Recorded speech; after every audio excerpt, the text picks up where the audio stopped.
The boy and his father. The boy and his father. Endi bu joyda e'tibor beryapmiz. And demak qo'shadi. Va the boy and his father demak aylanadi. Zga aylanadi. Shuni men sirazi hatto test javoblar uchun foydali yo'q bilmasam ham mana shu joyga e'tibor qaratib qo'yapman. E'tibor beryapsizmi? Va mana bu yerga qarayapman. Bu gapimizda foydasi yo'q, chunki hammasi plural ekan bu joyda.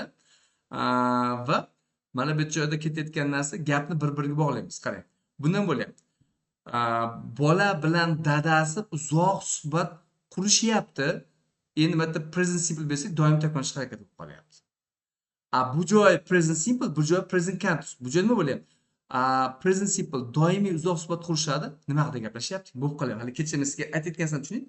Ikkita gap bergan bo'lsa, bu gaplarni bir-biriga bog'lashni o'rganishingiz kerak bo'ladi. Misol uchun mana bu yerda aytayotgan narsam, kecha bozorga bordim, ko'ylak sotib olyapman. Bundan bo'lmaydi, hurmatlilar. Bola bilan dadasi uzoq suhbat qurishyapti.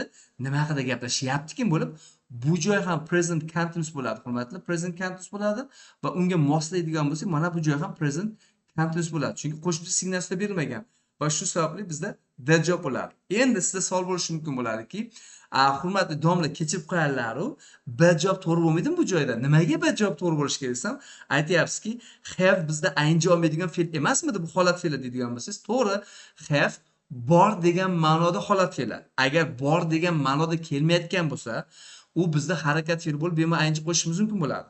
Demak, have ni ing qo'shish mumkin bo'lgan shakllarni qanday qilib aniqlashtirib olsak bo'ladi? Birinchisi, agar tarjimangiz yaxshi bo'ladigan bo'lsa, misol I have a car. Meni mashinam bor degandagi o'xshagan have ni bor degan ma'noda kelyaptimi yoki yo'qligini aniqlab topib olishingiz kerak bo'ladi.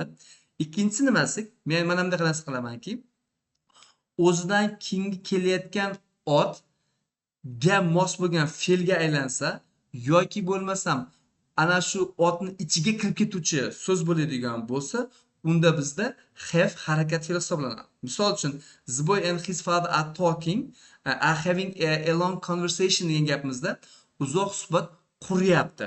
Mana bu have fe'lining tarjimasi suhbat qurmoq degandagi qurmoq so'ziga aylanyapti. Va demak, have bu joyda bor degan ma'noda kelmayapti. Demak, unga bemalol ing qo'shsak bo'ladi. Va 28 ga the job berishini ko'rishimiz mumkin bo'ladi. Okay?